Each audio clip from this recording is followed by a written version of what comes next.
Ya, baik, sudah masuk ya screen-nya ya. Nah, ini kita harus memahami dulu apa yang disebut dengan perusahaan induk ya. Dan ada juga pengertian dari holding company ya. Kalau perusahaan induk atau parent company, nah itu beda yang dengan yang namanya holding company.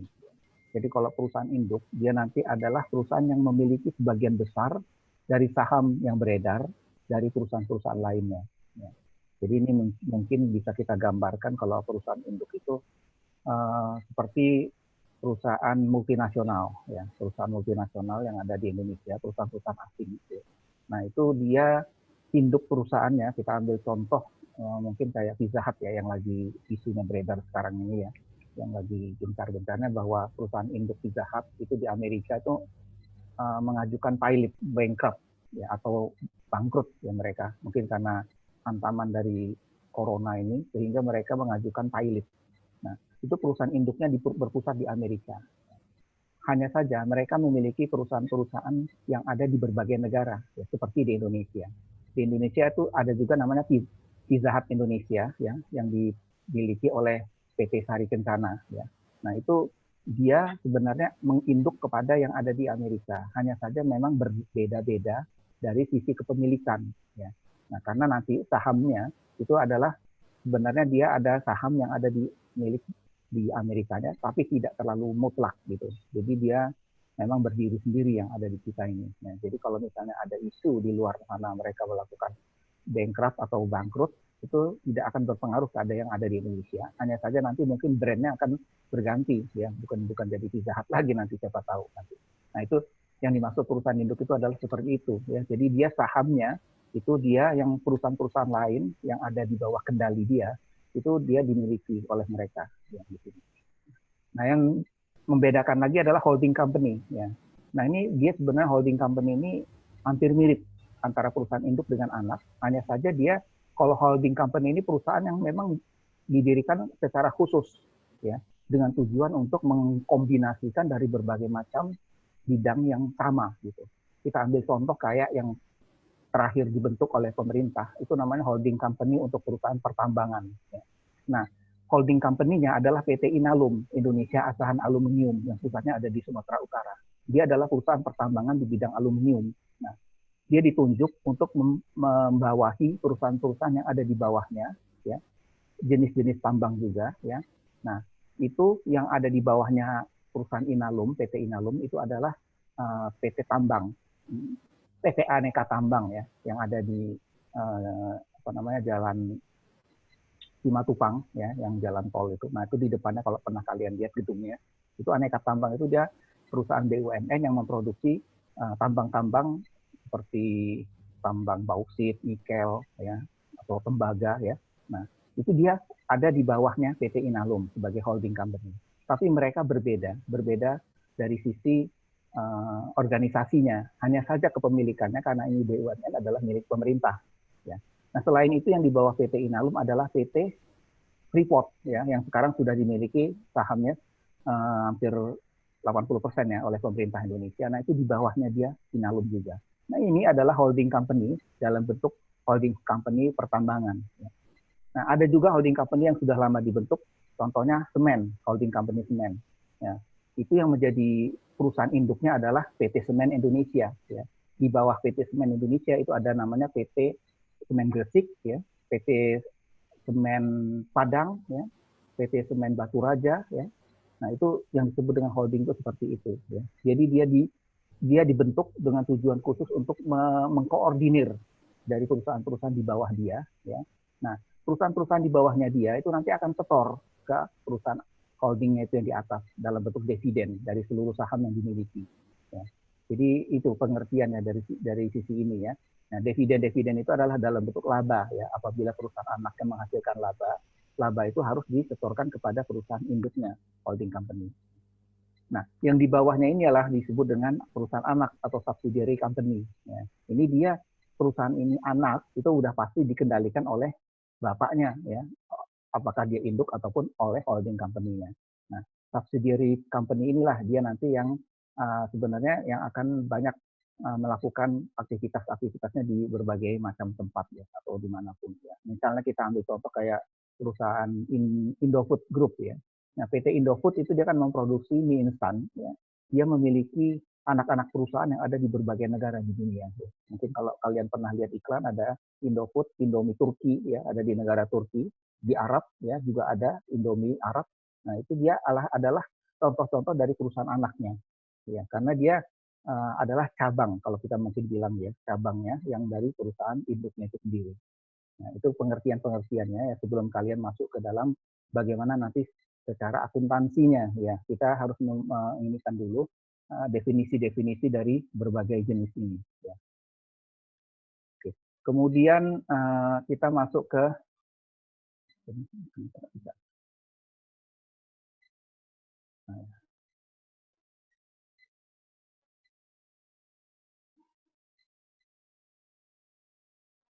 Nah, kita lihat hubungan afiliasinya antara perusahaan induk dengan anak. Ya.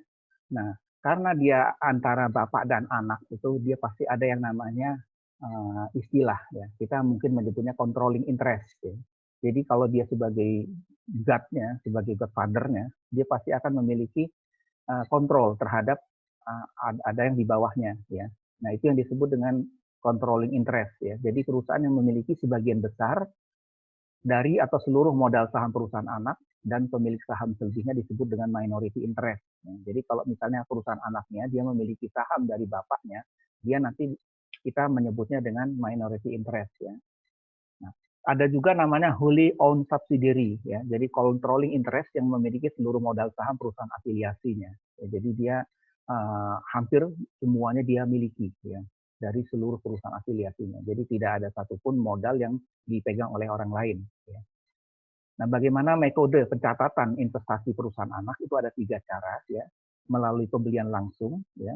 Jadi investasi dicatat sebesar harga perolehan, yaitu sebesar jumlah uang yang dikeluarkan untuk memperoleh saham tersebut. Jadi kalau misalnya perusahaan anak ingin membeli ya perusahaan induknya, dia nanti langsung catat sebagai at cost-nya harga perolehannya dari jumlah uangnya. Atau dia melakukan dengan tukar dengan aktiva lain ya di mana investasi dicatat sebesar harga pasar dari aktiva yang diserahkan. Nah, jadi di sini bisa pertukaran dari sisi aktiva, misalnya dia punya aset ya, apakah itu tanah atau bangunan, itu bisa saling dicatat antara dua perusahaan itu. Nah, juga bisa ditukar dengan surat berharga ya. Surat berharga di sini maksudnya adalah saham ya atau deposito ataupun surat berharga lain, obligasi ya. Nah, ini juga bisa dipertukarkan antara perusahaan induk dengan perusahaan anaknya ya. Kita lanjutkan masuk ke ada masalah-masalah umum yang dihadapi dalam penyusunan laporan konsolidasi ya. Nah, jadi kalau misalnya nanti kita masuk ke dalam praktek teorinya ya, di situ nanti kita akan lihat ada beberapa hal-hal yang timbul dari sisi pencatatan akuntansi, terutama nanti laporan keuangannya. Ya. Nah, ini nanti lebih akan kita bahas di dalam prakteknya ya, di dalam praktek dari penjelasan ini. Nah, dari sisi pemilikan saham yang dari perusahaan yang sudah berjalan, ini juga nanti bisa kita lihat. Ya. Kemudian dari sisi metode harga perolehan. Ya.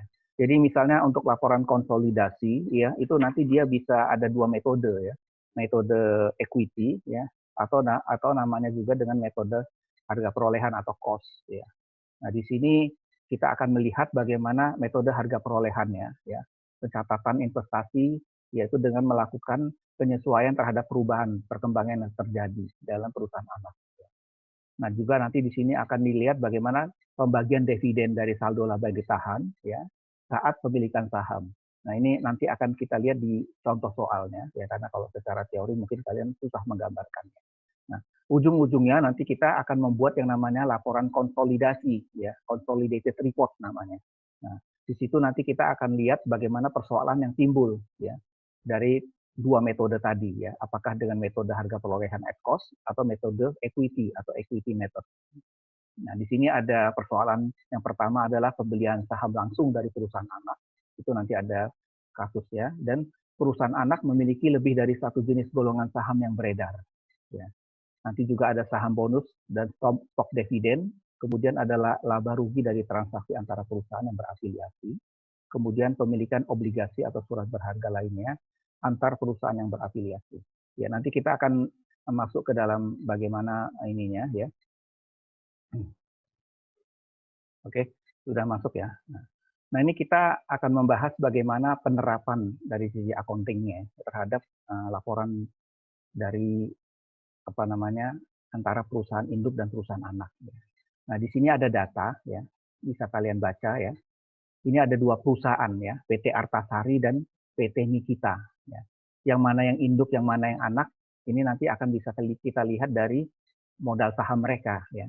Nah, kita lihat Artasari dulu. Ya. Artasari ini adalah perusahaan yang bergerak di bidang jasa catering. Ya. Nah, ini nilai-nilai dari neraca dia. Ya. Saldo neraca PT Artasari ya. Kasnya dia 9,5 juta, piutang dagang 4,8, persediaan barang 12,5 juta, tanah 115 juta 200, ya, gedung 80 juta 300, kendaraan 35 juta 200, hutang dia punya 8 juta 200, hutang bank dia ada 31 juta 500. Nah, ini modal saham dia terdiri dari 1.200 lembar saham, nilai nominalnya 150.000 per lembar. Jadi dia ada modal sahamnya 180 juta dan laba ditahannya 37 juta 800. Nah, kita belum lihat mana yang induk, yang mana yang anak. Nanti bisa kita lihat dari sahamnya. Nah, Mikita. Ini Mikita adalah perusahaan yang bergerak dalam bidang industri pariwisata. Nah, berarti ini kalau dia industri pariwisata, berarti ini kelihatannya lebih besar dari yang catering tadi ya. Jadi kita anggap yang Mikita ini adalah perusahaan induknya. Ya, sedangkan yang perusahaan anaknya adalah PT Artasari ya, karena dia catering. Ini saldo-saldo neracanya di Mikita ya. Dia punya uang kas 25 juta 700, piutang dagang 9,3, persediaan barang 22,8, tanah 250 juta 500, gedung ya, neto ini setelah dikurangi dengan ini ya, akumulasi 173 juta 500, kendaraan 115, utang dagang 15,2, utang bank 21,2 juta, utang obligasi 17 juta 100. Nah, ini modal saham dia ya, 2.500 lembar saham, nilai nominalnya 200.000, berarti 500 juta saham dia. Nah, ini berarti dia lebih gede ya. Dia sahamnya dia ada 500 juta, sedangkan yang PT Artasari dia hanya 180 juta. Profitnya, laba ditahan dia 43,5 juta. Ini juga lebih tinggi profit dia. Nah, pada tanggal 15 Januari ya, 2009, PT Mikita membeli 900 lembar saham PT Artasari. Nah, berarti dia induknya ini ingin membeli anaknya. Ada 900 lembar saham ya. Sahamnya Artasari kan 1.200 lembar. Nah, dia ambil 900 lembarnya ya. Berarti di sini dia udah mengontrol ya, karena hampir sebagian besar sahamnya diambil sama Nikita yang Artasari. Nah, ini berarti kalau kita lihat dari sisi ini, dia controlling interest ya, perusahaan yang sudah mengontrol hampir seluruh dari nilai sahamnya ya, hampir 75% di sini kalau kita lihat. Nah, berarti nanti dia mengendalikan, tim kita ini akan mengendalikan sahamnya PT Artasari tadi ya. 900 lembar dia beli ya. Harganya adalah per lembarnya 181.500. Berarti lebih tinggi ya dari harga punyanya Mikita sendiri.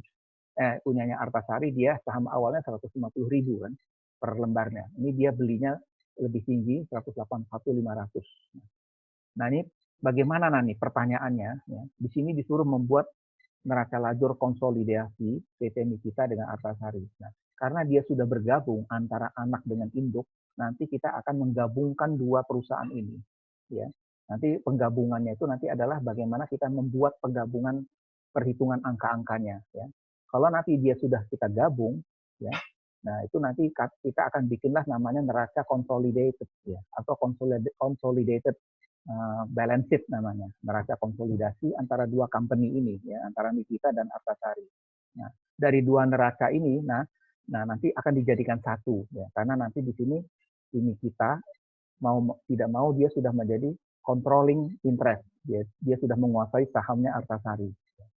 Nah, untuk menjawab pertanyaan ini kita harus membuat yang namanya kertas kerja atau neraca lajur. Ya. Nah, neraca lajurnya nanti akan kalian lihat seperti ini bentuknya. Ya.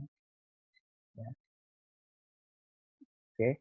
Nah, ini hampir sama dengan mata kuliah dasar akuntansi yang awal ya, yang pernah kalian ini ambil pada saat awal-awal dulu ya.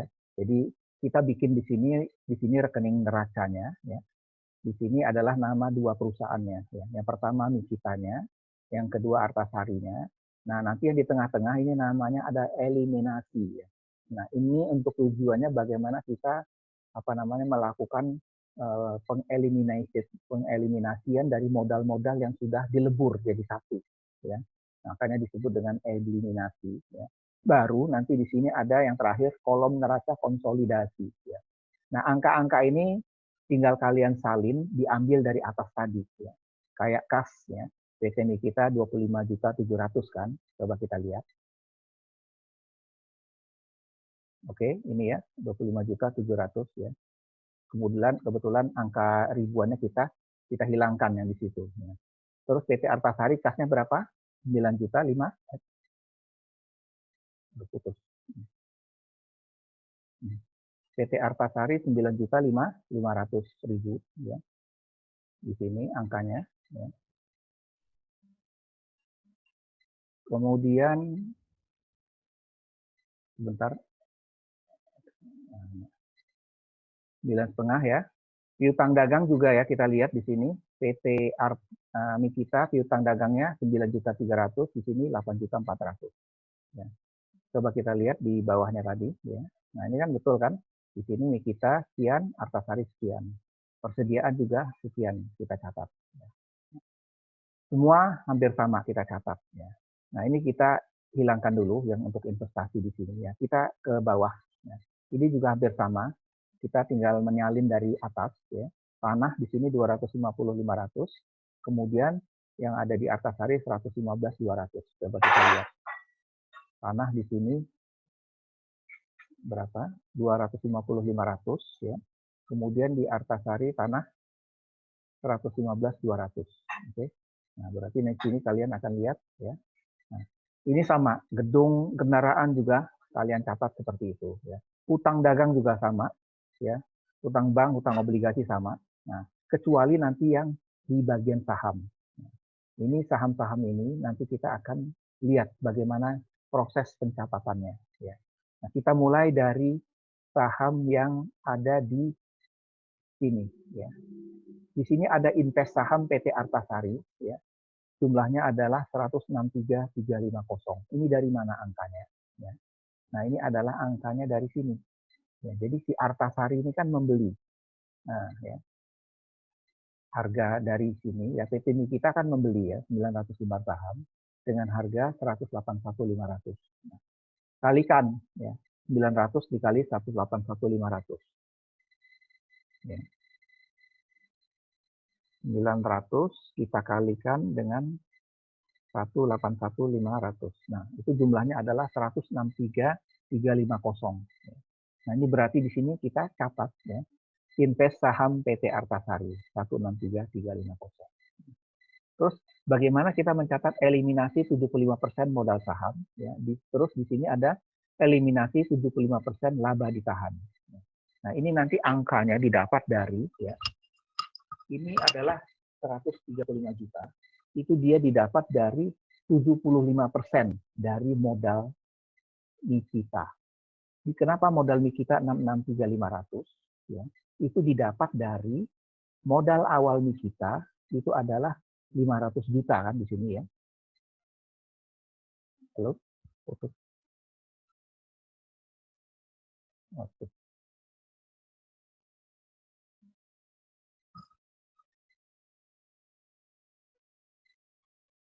Halo? Maaf, masih tersambung belum?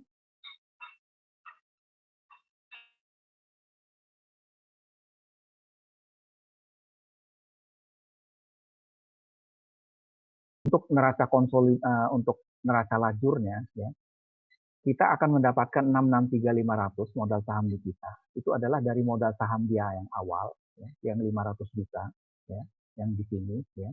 500 juta modal saham dia ya, ditambah dengan dia membeli ya, membeli 900 lembar PT Artasari tadi. 163.500 hasilnya. Berarti nanti dia di sini modalnya adalah 663.500. Kemudian laba ditahan kita adalah 43.500 ya, itu ada di dalam soalnya di sini ya. 43.500 ya. Ini 43.500. 03-nya dihilangkan ya.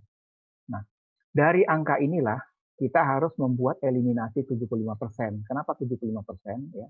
Karena dari 900 lembar terhadap 1.200 lembar itu 75% nilainya. Nah, kita akan eliminasi dapatlah angka 135.000 ya. Itu dari 75% dikali 663 ini. Sekian ya. Nah, 135.000. Nah, ini masuk di dalam debit ya. Nah, kemudian lawannya adalah di sini ya.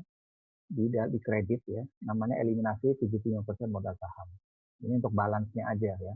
Nah, kemudian eliminasi juga terhadap laba ditahannya ya, laba ditahannya. Jadi nanti di sini laba ditahannya 75% ya. Itu nanti dapatnya dari laba ditahan yang 43.500 ini ya. Ya. Dari sini dapatlah eliminasinya 28350 ya. Nah, nanti berarti kalian harus lawannya di sini ya. Setelah itu selesai ya, kita harus menghitung modal saham minor ya, yang disebut dengan minority interest. Itu modal sahamnya yang dimiliki oleh si anak perusahaan itu. Nanti tinggal kalian kurangkan aja ya. Dari misalnya modal sahamnya Artasari adalah 110 juta kan awalnya. Nah, ini dikurangi dengan yang eliminasi 135, hasilnya adalah 45 di sini ya. Nah, kemudian laba ditahan itu juga di sini Artasari